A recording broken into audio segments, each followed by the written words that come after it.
I'm Caleb Giddings with Taurus USA, and I'm here with Dave from FTW Ranch, and we're talking about rifle optics. So, Dave, my optics knowledge is pretty limited. I shoot a lot of handguns, and I shoot a lot of low magnification optics or zero mag optics. My favorite optic is, like a red dot, something with no mag that's really fast that I can use either on handgun courses or close range rifle stuff, because I live in South Carolina, right? My longest shot on the properties that I have available to me is about maybe 150 yards.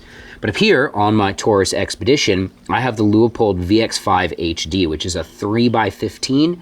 It's got a fire dot reticle in it, which on low mag means I can kind of shoot it like a red dot, and I like that. And then, but this is just what I've got. There's how many, I feel like there's a million different options for scopes and reticles and magnification. So let's talk through some of those. Sure, absolutely. And being a hunting school, as we are, we have a precision course and we have a safari course, because there's two applications, or at least two different applications for this. If I'm gonna be going on a dangerous game hunt, say for Cape Buffalo. Right. That's not the same system that I'm going to use for a ibex hunt someplace in Turkey or someplace another. Since I don't know anything about ibex hunting, I'm going to assume from context that's probably a pretty long range shot.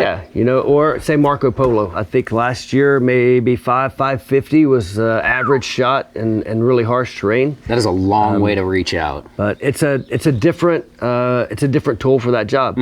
So the lower end magnification stuff right now. So I don't know, do you do like 3-gun shooting, things like this? I have in the past, yeah. So your and if you had LPVOs, optic, Sure, if you had an optic or something on something like that, I would imagine, that's not what I do, but I would imagine that you would have something with a very low end magnification so you could engage targets really close.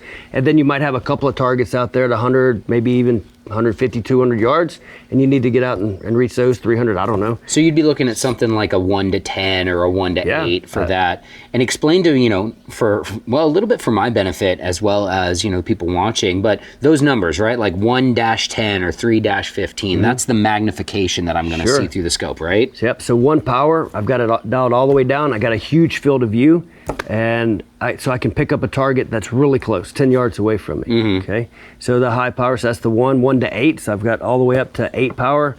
Now my field of view is decreased, but I can see the target, much closer as well. So on a dangerous game rifle for us, something in that magnification, like you mentioned, 1 to 10, good. 1 to 6, 1 to 8, that's gonna work good for you. Then when you go to more the precision side of the house, you're up in the out west hunting elk or around the world hunting sheep, goat, things like that, you're gonna need something with more magnification. And a 3 to 18 in that range works great for me out here. We've got ranges that go out to 2,000 yards. We're not hunting animals at these distances, but it's fun to shoot, targets at distance. And at 3 to 18, we'll be shooting 1,000 yards a lot on the range. Just like I said, at the end of the day, it's like, hey, who wants to try to shoot 1,000 yards? It's like, okay, well, let's try. When I'm doing stuff like that, 18 power is plenty, and then if I go up to a scope that say has even more, 25 power or something like this, it's hot. We're here in Texas, there's a ton of mirage. I normally find myself coming off the magnification some anyway, just so that I don't have so much mirage on target. And 18 power is enough for that. And then if I have to stalk an animal into the brush, then I'm gonna be in a much tighter confined space. I'm expecting to see the animal at a closer distance.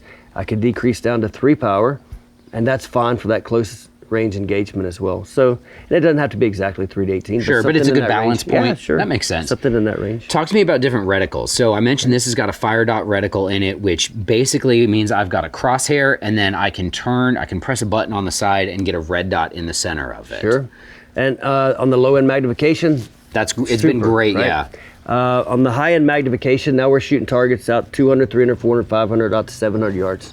And kind of windy out here.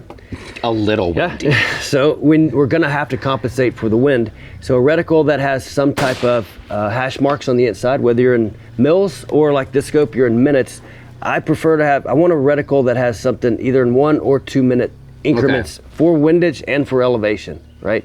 So we can quickly calculate how much wind hold that we need at 500 yards. And if it's 2.5 minutes and I have a mark in my scope at 2.5 minutes, that's very accurate for me. I can hold exactly that point in the crosshair. If I don't have any segments in the reticle like that, then I'm just gonna have to guess sort of and hold in inches. Sure. It's doable, but it's a little bit harder. So, But that would be good for me. Something, the marks could be 1 minute apart, 2 minutes apart. Just something that I'm comfortable with. Think about it this way too. Sometimes you'll look through a reticle and it has a lot of stuff on the inside. Yeah, You've seen some it's of a little those? busy. They're very busy, some of them. Well, the more you get to use it, then you're like, man, I wish it did this. And you use it some more and you're like, man, I wish it did that. That's where this is sort of coming from. So let's say you're shooting just holds. Holding for elevation, holding for wind. All right, I need to hold a certain amount down in my reticle. Okay, I've got the mark right there. But, oh, wait a minute, now I need to hold a certain amount to the left or to the right. Now, can you imagine that in your mind? Now you're drawing a line, left or right, and you're coming down and you're just holding that void area of your scope. Okay. So now you're thinking, well, I've came down, okay, I'm holding it 5 minutes, I'm doing a holdover. I'm 5 minutes over for elevation, and now I need to hold 3 minutes over for wind, but Right, there's so you're nothing trying there. So now you get that Christmas tree style reticle. Now Okay. that bar comes out right there. So now I'm holding down here and over 3 marks. And then you're like, well, I wish I had a few more. And the next thing you know, you've Your got reticle's full it's of pretty stuff. cluttered, right? Right. But when you know what it's for, then it's good and you want to use it.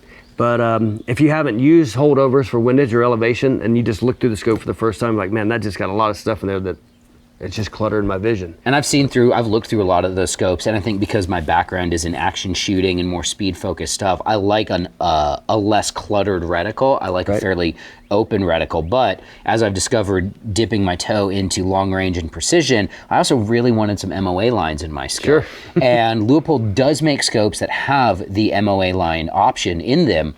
Last thing I want to ask you about scopes, and this is something that has confused me, is first focal plane versus second focal plane. Okay. What's the difference and why does it matter? Well, that ties in perfect to what we were just talking about with reticles, right? So if we do have those marks inside the scope, and we have, let's just say in this scope right here, we would have the crosshairs and then 1 minute marks running left and right.